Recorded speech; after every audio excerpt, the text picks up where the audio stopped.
All right, everybody, welcome back to Attitude Fan. And today I'm doing possibly one of the biggest moments in wrestling history. I actually think it is the biggest moment in wrestling history. And that was at Bash at the Beach, 1996, July 7th, from Daytona Beach, Florida. It's the night the NWO formed. It is the night that the NWO formed. It's when Hogan came out, joined up with Hall and Nash, created the NWO, and, from there, WCW took off. Amazing. Rewatching this, I still think it's pretty awesome. Basically, the whole segment lasts about from the moment the guys come out until the moment that the show is over. It takes about just under 30 minutes. The actual match itself only took 16 minutes and 55 seconds. So the match was Kevin Nash and Scott Hall and their mystery third man, which we find out basically at the end of the match is Hulk Hogan. As they come out without him, it's just two of them. And they face off against Randy Savage, Sting, and Lex Luger. They all three come out together, which I thought was really cool. I still wish that they did that in newer matches, but they don't. They would have each had their own separate entrance, and I would have hated it, and it would have took too long, and I would have already been zoned out. These guys all came out together. They also all had their faces painted like Sting. It was pretty awesome. I do think it's kind of funny that the three guys representing WCW, two of which, Lex Luger and Randy Savage, had been in the WWF. Macho Man obviously made his name in the WWF. Luger spent some time there as well. So I thought that was kind of funny that you had three guys represent WCW that, two of them had spent most of their time in WWF. Like I said, it took place in Orlando, Florida. It was 1996. Our commentators, we had Tony Schiavone, Bobby Heenan, Dusty Rhodes, and Mike Tenay. Commentary was one of my biggest problems with this match. And really, it's always one of my biggest problems with WCW, period. They were always getting in the way of stuff. They were always getting in the way. They were always talking over people. So you had Michael Buffer doing the ring announcement, and then you had Gene Okerlund, Mean Gene, doing interviews in the ring, which was pretty cool. But they talked over Buffer. You couldn't really hear him, and just they were all over the place, man. It was very weird. I always kind of had problems with WCW commentary, though, always. But let's get to the match itself. Like I said, I thought the entrances were pretty cool. Mean Gene even does an interview with the Outsiders before the match starts. I got to say, Scott Hall, to me, is the coolest one in this match. Scott Hall, it is a shame that he never got a run with the world title, and I know a lot of that was his own personal problems in the backstage and personal problems in life. But, man, I felt like he should have deserved a title run at some point. But you could tell Nash and Hall were just cool. It's amazing that people didn't like them from jump. But the match itself, so basically in the first couple minutes, Luger gets hurt, basically from Sting giving a stinger splash to Nash and kind of hurting Luger in the process. I thought this was very well done. I think it was pretty awesome. They stretchered Luger out. And if you know any behind the scenes stuff, I guess they weren't sure if Hogan was going to go through with the heel turn. So they wanted Sting to be their backup, and I think this was a good way to have it. And really, if you watch this match from start to finish, they do kind of set it up where Sting could have been the mystery third man if Hogan backed out. They did do a pretty well job with that. But yeah, so they did good with that. Then it becomes basically just a regular tag team match. But man, the match itself, it had some problems. Nash messes up an elbow drop to Macho Man, basically hits him in the head. I think Sting messes up a little drop kick at one point. Let's see. Sting jumps on Nash at some point to get the tag to Macho Man, and they kind of fall backwards. Hall kind of stumbles around at one point. The match itself was iffy. Hogan comes out. No entrance music, by the way. Nowadays, they would have had entrance music, or anybody that comes out in that situation is going to have entrance music. Did not have any entrance music, but he comes out. Basically, obviously, as we know, leg drops Macho Man.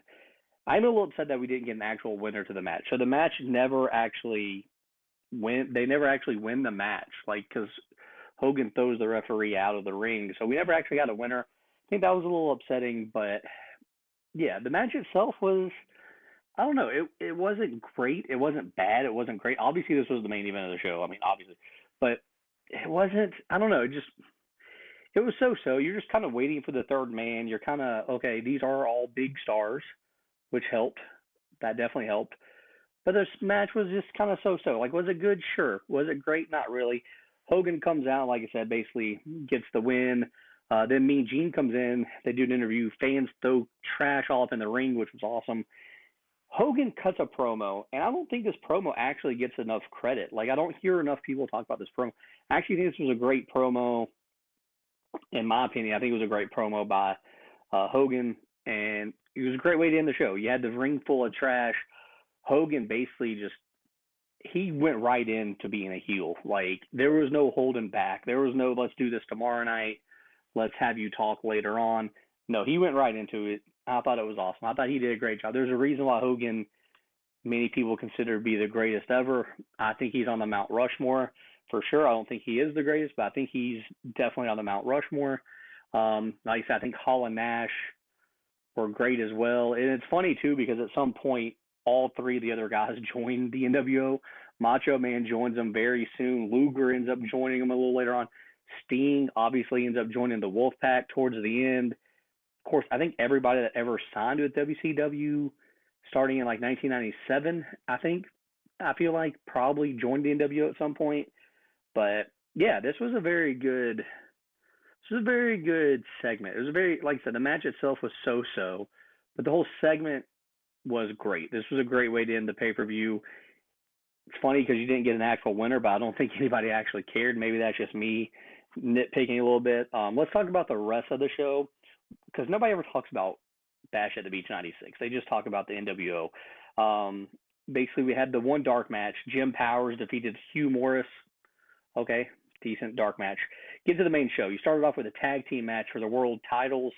The match itself ends in a DQ after only 5 minutes, which is a little upsetting because this is the start of the pay-per-view. You kind of want it to be a good match. Why is it ending after 5 minutes?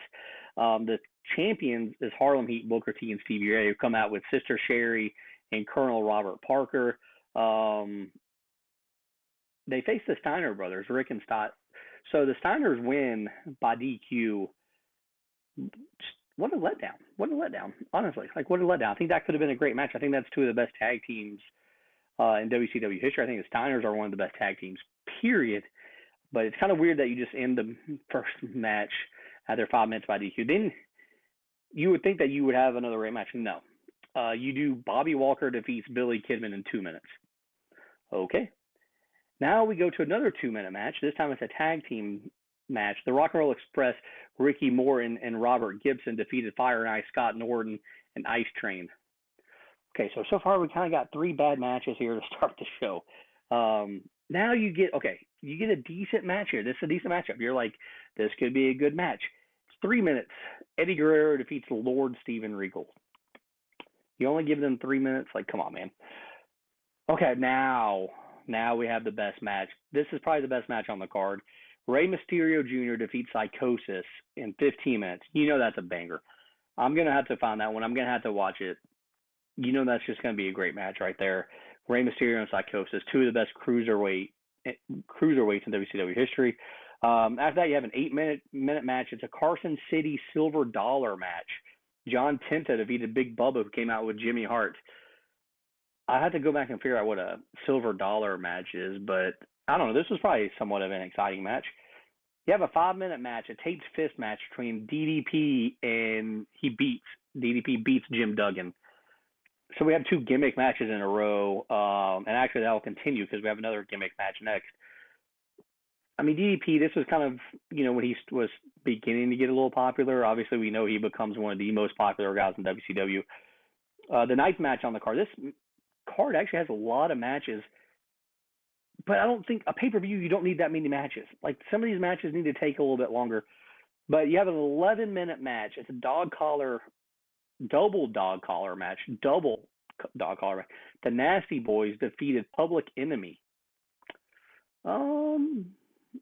why that one gets 11 minutes opposed to the Harlem Heat and Steiners is crazy because these guys were not nearly as good. Okay, we have a match for the cruiserweight title. Last 12 minutes. Dean Malenko, the champion, retains as he defeats Disco Inferno by submission. This probably was a great match. I don't think Disco gets enough credit for how good he was in WCW. And Dean Malenko obviously was one of the best in WCW, the man of 1,000 holds. Obviously, Jericho ends up having more moves. I think 1,004, maybe. I don't even know what the list got up to. But, yeah, that was probably a great match also. Next up, we have a 6-minute match. Steve Mongo McMichael, who came out with Deborah, defeated Joe Gomez. Okay, sure. Yeah, that's a 6-minute match. Now you get a U.S. title match. Last 15 minutes. What? I got to go back and rewatch this because I'm confused on why this is like Ric Flair came out with Miss Elizabeth and Woman, defeated Conan, who was the champion. So Ric Flair became the U.S. champion. It's crazy that Ric Flair and Conan had a 15-minute match on pay-per-view. But Conan, I actually thought Conan was very good. Obviously, Ric Flair deserves to have a 15-minute match at a pay-per-view. So, yeah, there you go. That might actually be the best match. I'm going to say either that one. Like I said, I've not rewatched these. I mean, I know I watched them all at some point, but it's been a while. But I'm going to say that match or the Rey Mysterio and Psychosis match. Next up, you get the Giant and the Taskmaster defeated Arn Anderson and Chris Benoit. Took 7 minutes. Okay, that was the match before. So you have a great match with Flair and Conan. Now a filler because your next match, the 14th match of the night, was our main event. Overall, sounds like a decent pay-per-view, I guess. You don't really want too much to go on because you don't want it to overshadow what you had planned at the end of the night, which obviously was a huge, huge deal. And obviously it changed professional wrestling as we know it. And also it changed everything. I mean, Hogan became a bad guy. Hall and Nash took off. WCW, went on this great run. Yeah, this was a huge moment in wrestling. I'm going to give the main event segment, match/segment. I think you got to go with 5 stars because of what it means to the history of wrestling. So I think the main event, Hall and Nash and Hogan, I guess, versus Macho Man, Sting, and Lex Luger. I think just because of what it leads to, I think 5 stars. Like I said, the match is so-so, but I think I'm giving it 5 stars. So there you go, the Attitude Fan giving that one 5 stars. His first 5-star match. That's one. We got one. We're going to keep track. That's one. But anyways, hopefully y'all enjoyed. Hopefully y'all have some thoughts on the match and segment as well because it is a big moment. I'm expecting all of you that watch this to have seen it. So definitely leave some comments down there at the bottom. But like, subscribe, do all that stuff. Attitude Fan, I'm signing out. Check you later.